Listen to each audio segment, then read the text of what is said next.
Let's move on to the next element that we want to talk about, which is the very important letters of recommendation. And I'm going to let Ann talk a little bit about this because I know she has strong feelings about the letters of rec. Thanks, Dave. I do have very strong feelings about the letters of recommendation. And it comes primarily from the fact that 9 out of every 10 students I talk to, the first words out of their mouth when I talk about letters of recommendation are, well, that doesn't really matter, does it? Well, I'm here to tell you that it does. It very much does. I won't lie. Obviously, the GPA and the LSAT score are certainly important. And yes, in many cases, that's how schools decide who they're going to look at and who they're not.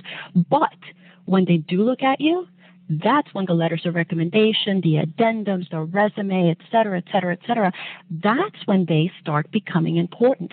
And you can literally write your way out of an acceptance if the letters of recommendation and the personal statement and the resume are not up to par.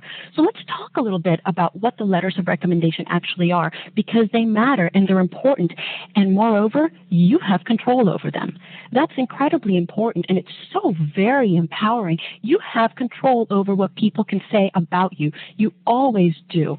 So take a look at what a letter of recommendation is. It's overwhelmingly positive. It is lengthy. It is anecdotal. Now, think about what that means. What is an anecdote? It is a story about you. It is a personal, specific story that presents an aspect about you that is not represented anywhere else in the application. You have a chance to influence the way admissions officers look at you because they're looking at what somebody else thinks about you. Moreover, they're also personal. They are anecdotal, they're personal, they're lengthy, they're overwhelmingly positive, and they are well written and heavily proofed. And you got to ask yourself, and you got to remember, who is your audience? Your audience are people that are the heads of admissions at top law schools. What do you think they're going to think if they see a recommendation letter that comes along and it's not well written, and it's not proofed, and it's got typos, and it's filled with generalizations, and it says things like, Jimmy is a very nice boy. I enjoyed seeing him at the front of the class every day. What are you going to think about that? What does that say about Jimmy? That says nothing about Jimmy. How about something like, James is a wonderful student. I remember having so many conversations with him after class, drinking coffee. We used to share thoughts about this and that. I remember once he came over to my house and we talked about this and we did that. And it's personal, it's impactful, and it leaves an overwhelmingly positive experience with the admissions committee that, wow, this person actually knew the applicant. That's their purpose. Their purpose is to present a completely different side of the applicant that the applicant can't do on their own. It allows you to toot your own horn without actually being the one blowing the trumpet.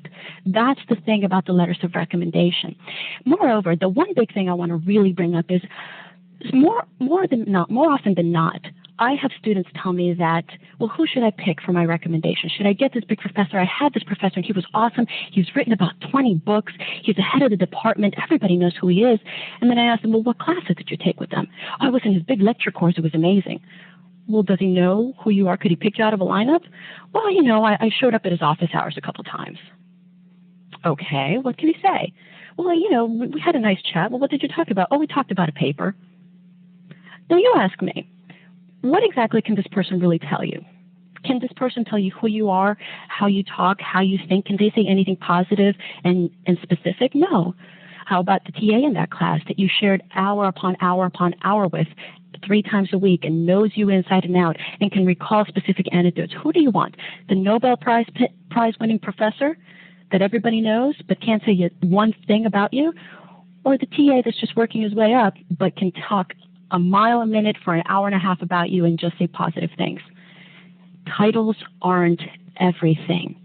What is everything is the overwhelmingly positive personal anecdotes that can be told through a letter of recommendation. Now take a look at what they're not. What is a letter of recommendation not? They are not regurgitations of your resume. As a matter of fact, your personal statement isn't a regurgitation of your resume either, but we'll talk about that in just a bit. you need to be able to tell your recommenders what to say and to make sure that they don't repeat things that you already say elsewhere. Just like everything else in the application, your letters of recommendation are valuable real estate. You don't want to waste them on repetition. You want to make sure they bring something new to the table. So they're not regurgitations of your resume. They are not impersonal generalizations. And most importantly, they're not faint-hearted and they're not lukewarm. If somebody can't stand up and shout from the hilltops that you are freaking awesome, then you don't want them as your recommender.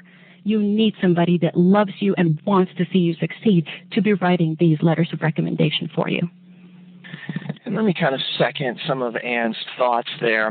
You know, one of the great things about the letters of recommendation is you have control over them.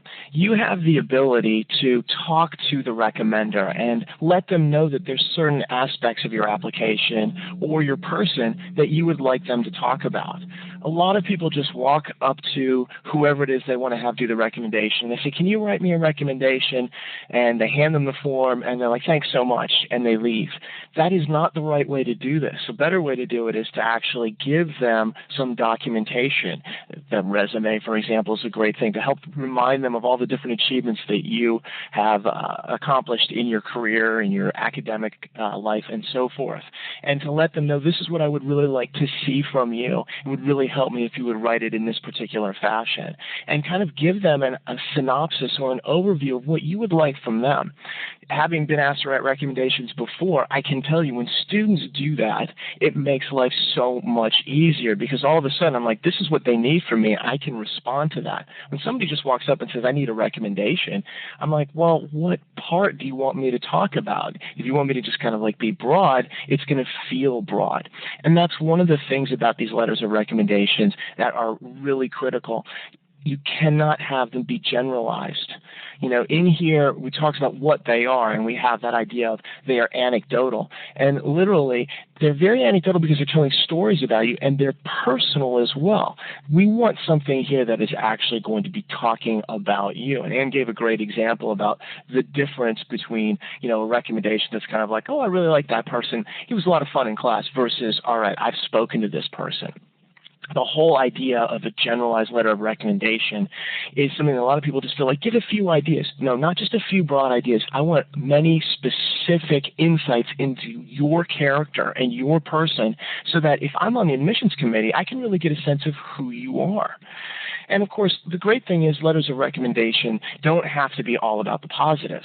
Recommenders are a great avenue to solve any problems that you might be having. If you feel, for example, that there's something in your background that is somewhat negative, you don't necessarily have to address it yourself. Having a recommender address it is incredibly powerful. You know, if a recommender comes in there and says, well, I know that there was a problem with John several years ago. He was actually arrested. Let me tell you, my take on that so that you have a better understanding. And then they explain it. All of a sudden, the admissions committee, they're going to take the words of the recommenders more or less at face value, and they're going to give that a lot of credence. And so there's different ways to use these letters of recommendation.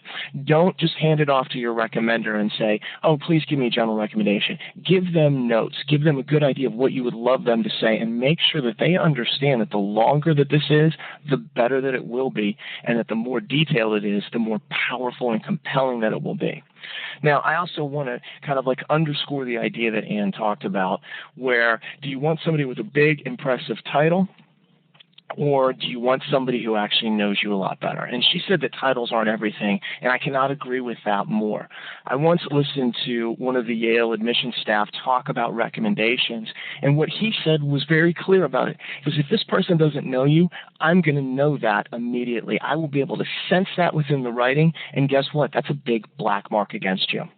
Because they want to read recommendations from people that actually truly know who you are, who understand your character. If you choose somebody who does not know you, what you are saying, what you're conveying to the admissions committee is that it doesn't really matter what these people have to say and that their input is of no value. It is of value. And what's worse is that the admissions committee will know that that's what you're thinking, and they will penalize you heavily for that. So make sure that you choose somebody who actually understands who you are.